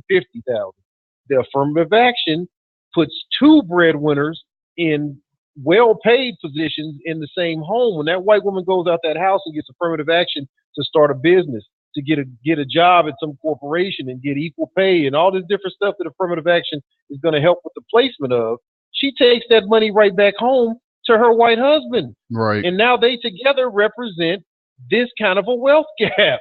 So the people can get over that. I wish they'd crash it. Get rid of it. Yeah, I was saying that the other day, Johanna. It shouldn't really matter much to masses of black people whether or not they gut affirmative action like they gutted the Voting Rights, Act and whatnot. It shouldn't matter because we're not really benefiting from it anyway.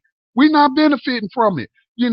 Maybe 3% of us may have gotten, and that was a point in this case that they said it doesn't matter that only 1% of the student population or less than 1% of the student population are blacks who got some kind of affirmative action consideration when they were admitted to the university. That doesn't matter. It's the principle that we have racial classifications, and I mean, like, man, they try to sound like some counter racists but really they are racist. They're, the things that they're saying and where they're coming from and the things they fail to acknowledge. They just want to kill the program, the affirmative action program. And this white girl, this rich white girl, because she comes from a wealthy family, well, she didn't have the academic grades to get into the University of Texas. And so I doubt that she has the wherewithal to even know how she's being used and how it could end up harming white women. So there you go. There you go. Well, the next story coming up, and I think we got a break. We're past our break time, so we should take our break and then come back with our next story. The next story has pissed me off. And then, I try not to get pissed off too much, but this one really pissed me off. So you want to take our break now, Scotty? Yes. All right. You're listening to New Abolitionist Radio. We'll be right back after this.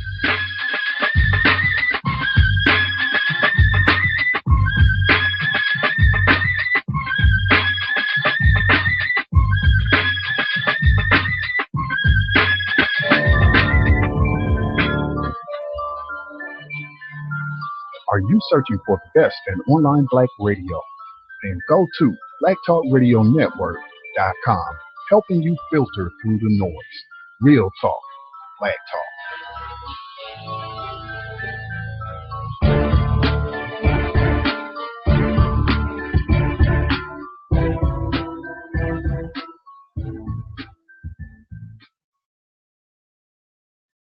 Peace and welcome back to New Abolitionist Radio. Our next story goes in about a group of black pastors represented by one Bishop E.W. Jackson, who calls the Black Lives Matter movement disgraceful and demonic, basically saying that they're divisive because of their supposedly attacks on police.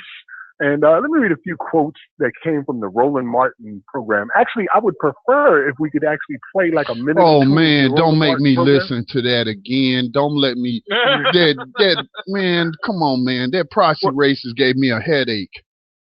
Well, this is where's the clip, man? Where's the clip? Where can I find the clip? It's on the New Abolitionist Radio page as well as on our program. Let me get to the radio. Reply to the original. I mean, I clicked on. Is it like it's not the video? I have to go to a page to listen to it. Is what you're telling me? Because I posted the links. Page, yeah. Which one is it? It's on the New Abolitionist Radio page. The video itself is inside the web page. What's the story? Okay, I got it right here. All right, give me just a second as I pull it up, man. I ain't trying to hear this man too long and whatnot. Because this is what we're dealing with right now. Not only are we dealing with racist supremacists, but as Scotty has coined, proxy racism, where they just believe anything these supremacists tell them and then shove it down everybody else's throat. And it's like something out of Django, where you got my man up there talking about how good Master is and how we shouldn't be blaming him for everything. Yeah, there's no video on this page here, but yeah, the News One. Yeah, link? I'm not seeing that the News One link. Oh, I really don't want to go to News One, man, because that thing is like it'll lock my browser up with everything I got going on. Here. Conservative black minister Bishop E.W. Jackson joined Roland Martin on News One to discuss his views about Black Lives Matter and why he considers the movement demonic. Bishop Jackson is part of a group of ministers who believe it's time to revive America's inner cities. The group staying true to America's national destiny. Oh my God. Like, what is America's national destiny? That sounds like manifest destiny you're talking about there. Or Stan says President Barack Obama and activists have done little to help the nation's growing race, poverty, crime, and violence issues.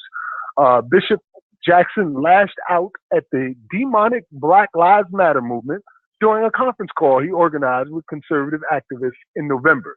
Jackson urged conservative activists to join one of his campaigns to address the problem in America's cities right now, because urban issues threaten to boil over into real unrest in our country as a result of this demonic Black Lives Matter movement and the rhetoric of this president.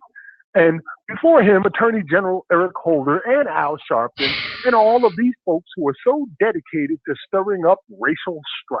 Man, he just sound like doggone Sean Hannity or somebody like that. I get so tired of hearing the same talking points repeated over and over and over. Does this Negro have an original thought, man, or is we just got to listen to him drone on, spewing? No, he doesn't have an original thought. He just demeans his own people.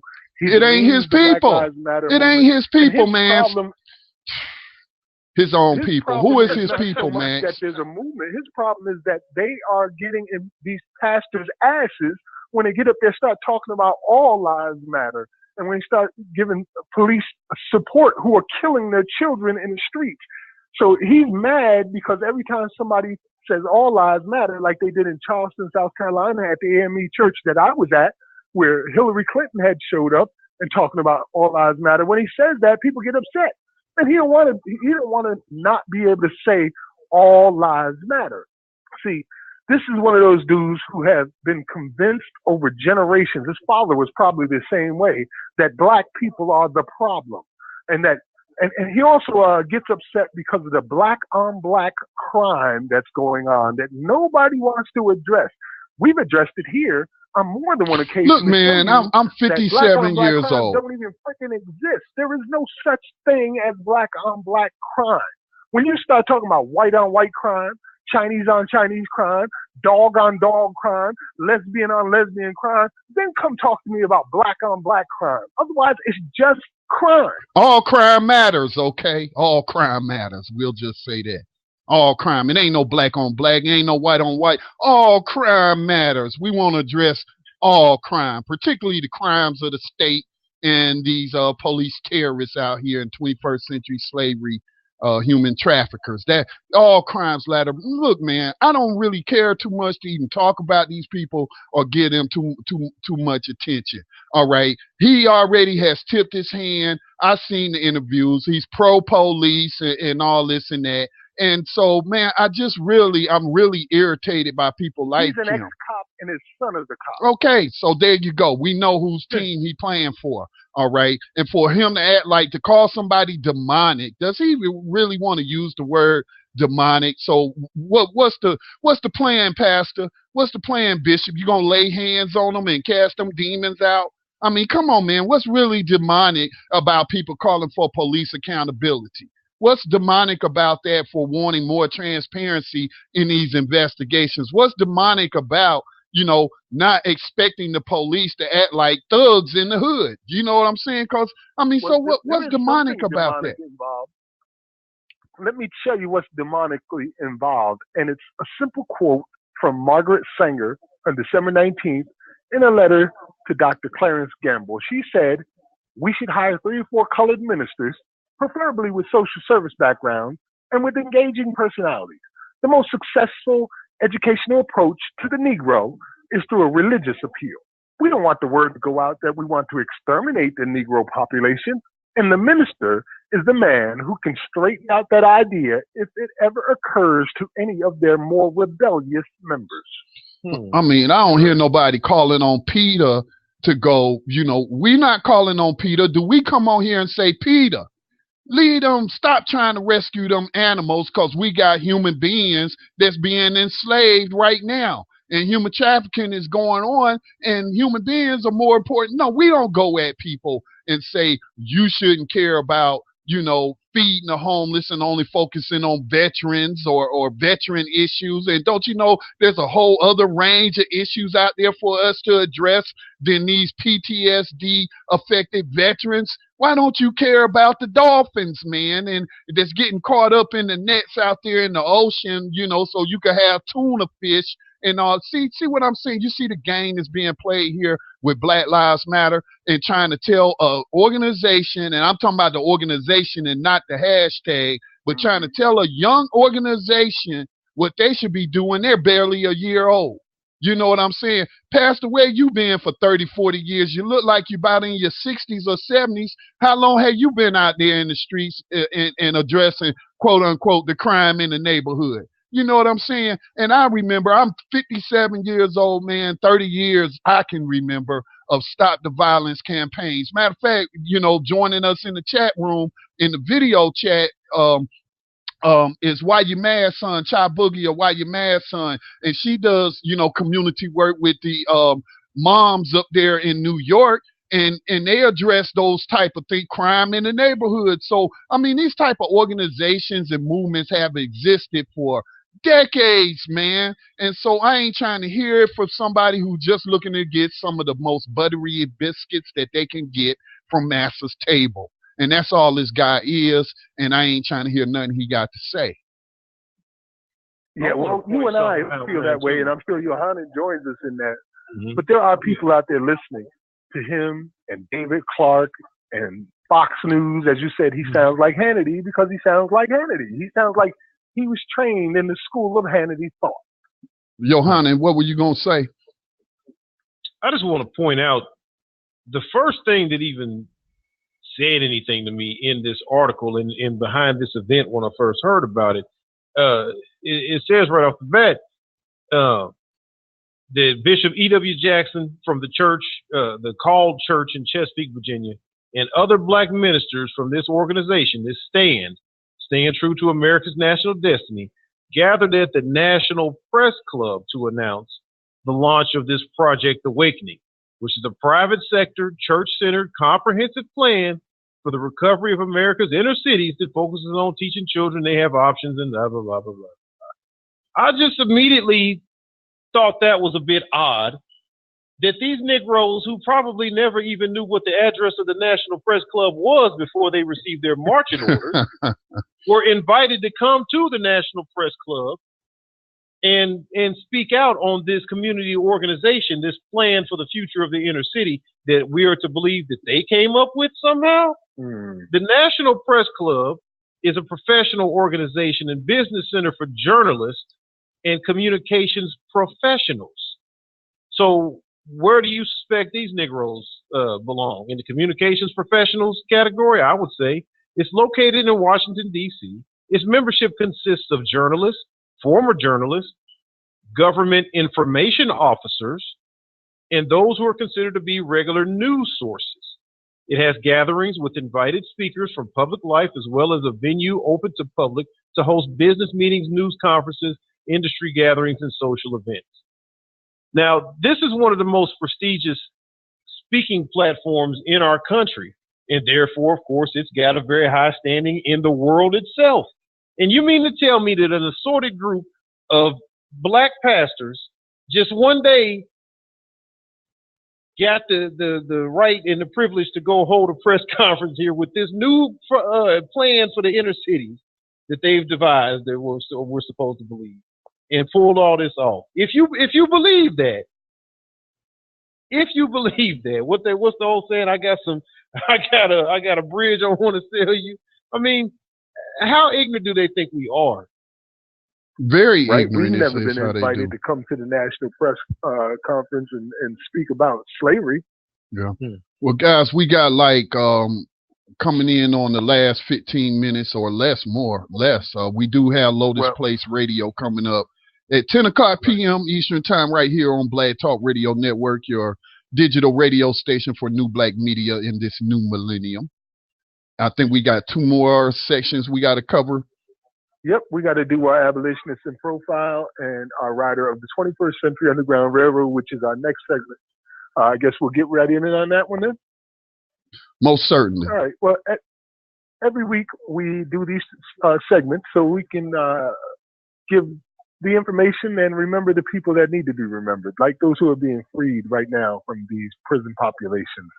And today's story, our rider of the 21st Century Underground Railroad, comes from the Innocence Project, and it is George Allen Jr. George Allen Jr. was exonerated on January 18th, 2013 in St. Louis, Missouri, after serving over 30 years in prison for the murder of Mary Bell, a young court reporter. Allen was convicted based in part on false confession, police tunnel vision, and blood type evidence that was said to include Allen, but actually eliminated him as a contributor. And the crime, on the evening of February 4th, 82, Bell was discovered dead in her home by her living boyfriend, who contacted the police. The autopsy showed that the cause of death was multiple stab and incised wounds to the victim's back and neck. And there was evidence of consistent with sexual assault. The investigation and identification. Initially, police suspected a known sex offender, Kirk Eaton, whose brother resided in the victim's apartment building and who himself lived only 5 or 6 blocks away. Additionally, the victim's boyfriend, who she lived with, and husband, who she was separated from, were also early suspects.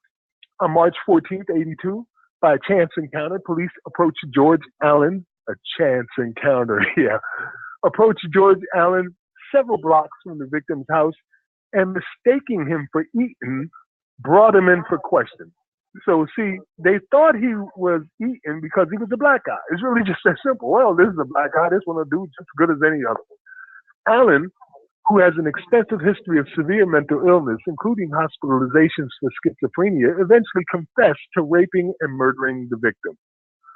Wow. Ultimately, Allen was convinced by Detective Riley that police had evidence against him, which was untrue. His protestations of innocence were futile, and consequently, the only alternative was to falsely confess. Now, this is what we were talking about earlier, where they give you so many hundreds of years of time and threaten to tar and feather you and quarter you and all of these things that you'll confess and take the least of whatever you can get. So how did he get out? Murder.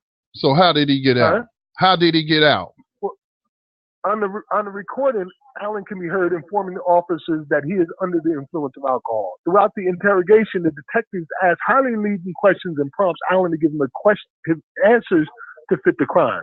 Often, asking Allen to change his answer to do so. In those few instances where the detective did not ask a leading question, Allen confesses to the crime. And in the trial, prosecutors' primary evidence at trial was the confession and testimony by a police lab analyst that was later proven to be false. The analyst testified that semen was found on the carpet under the victim's body, in her vaginal and rectal swabs, and several other places. He testified that the only antigens recovered from seminal fluid at the scene were A&H antigens, which could not exclude Allen as the source of the semen. The prosecution emphasized this in its closing argument. If Allen had been excluded as the source of the semen, we wouldn't be here. We know that he couldn't have, but it's consistent. There was no other physical evidence linking Allen to the crime scene. Mary Bell's work colleague, Pamela Ann Richardson, spoke with Bell at her home by phone between 10 and 10:15 a.m. and made arrangements to come to Bell's home to pick up some work materials. By the time Richardson arrived between 10:30 and 10:45, the perpetrator was already inside her home. Investigators used a highly unreliable tool of hypnosis to improve her memory, with a primary focus on whether or not Richardson had called out the victim's name while knocking on her door the morning of the crime, which is consistent with Allen's statement that he had heard someone call a name. Police reports showed that the witness was initially uncertain whether she had called out the victim's name, but she later testified at trial after the hypnosis session that she was certain she had done so. The hypnosis session was not revealed to the defense or the prosecutor. Allen's first trial was deadlocked at 10-2 in favor of the acquittal. Allen presented an alibi defense, and 3 witnesses testified that he was snowed in at home at the time of the murder. At the second trial, he was convicted on capital murder, rape, sodomy, and first-degree burglary, and sentenced to 50 years for capital murder and 15 years consecutive of each of the other 3 charges. So basically, the hypnosis and the lies from the cops were thrown out. So, and that's how he got out. That's how he got out, because they threw out all the evidence. Yep, there was threw out no all evidence. the evidence. Yeah, and he was snowed in when it happened. 30 years of his life gone. Yep. 30 years. All right. Well, man. Salute, brother. Salute. Welcome home. Hope you didn't get AIDS or hepatitis C, or any other of the communicable diseases that are rampant in these prisons. I bet freedom is all he got, too. Probably got that, what is it, $20 gift card that they give you? And a bus ticket. When you get out, they don't even give you that. All right, fellas, we got to get ready to wrap it up. We do have the abolitionists, and I know we're featuring Frederick Douglass. Johanna, you want to leave us with some thoughts on Frederick Douglass and why we're honoring him because of so-called 150th anniversary of the 13th Amendment passage of that fraudulent document? Absolutely. Myself, Max has spoken on it many times and even written on it as well. His oratory on the emancipation being a stupendous fraud is something that definitely eye-opening about the time that he lived in, and being one of the only ones that was vocal. I mean, they didn't open the National Press Club for him to go out and tell nobody about that when it was going down. Uh-oh. That's the video from the website. I'm sorry. But at any rate, yes, he was one of the only voices that spoke out when he went on his Southern tour. And I believe Max could speak on this, with even more clarity and the history understood, being able to convey that. He went on his Southern tour and saw the condition of living that black folks were still in several years after the Emancipation Proclamation, which he celebrated, as innocently and as ignorantly as everybody else that thought that there was some victory there. But when he saw what was really going on and saw everything that we report on this program as far as the black jails, codes, yes, black codes legislation, jailing black folks, the immediate ramping up of the prison population with black people. I mean, during this time, when he made that statement about the stupendous fraud of the Emancipation Proclamation, 1890 was the first census. With the publication of the 1890 census, the prison statistics for the first time became the basis of the national discussion about black people as a distinct group as relates to criminality. Because by the 1890 census, they actually had the first numbers that they could put up about what had happened after the emancipation when jailing black people. And there's your back then they was talking about black on black crime. That's how they was explaining it. It ain't racist whites passing a bunch of BS laws and whatnot. No, these are criminals. And see, now they off the plantation without supervision. And now look, they are committing barbaric acts against each other. That explains it. Black on black crime. So this brother was able to document that and speak on it with his, typical fiery truth. He died in 1895. Am I correct? Yes. So just a few years after that census, he was able to see what, came of the Emancipation Proclamation.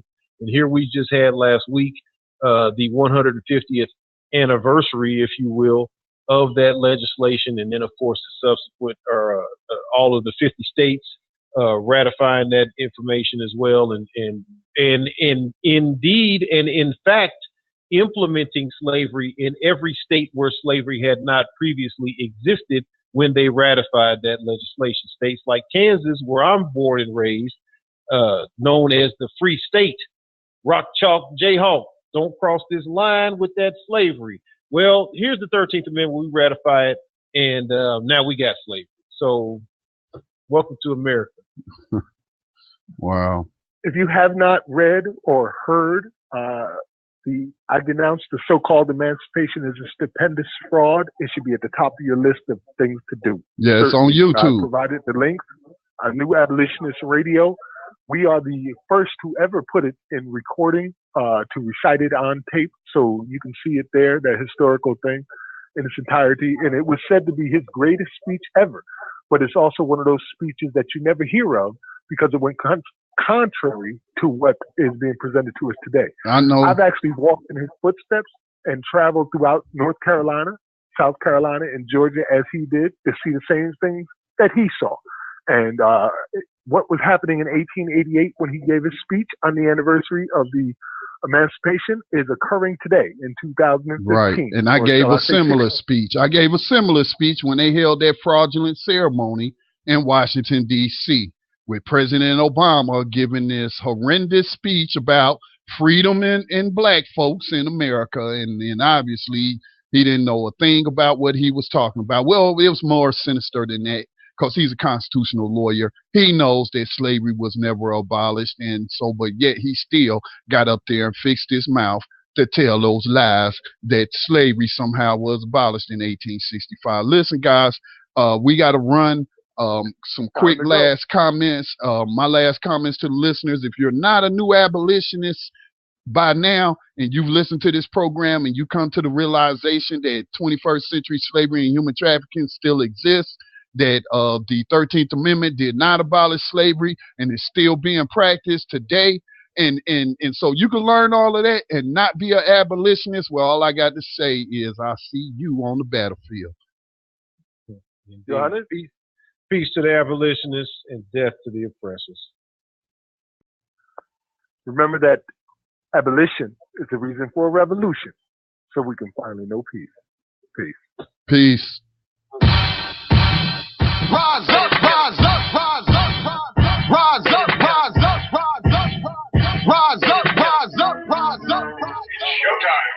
Just lift your eyes up, let your wise rise up. See the signs of the times at this time. Rise up, rise up. When death and hell dwell among all God's people. When those we chose and trusted have become completely corrupted and inherently evil. When the feast that feeds you starves our father's children. When snuff, porn, and pedo forms begin to get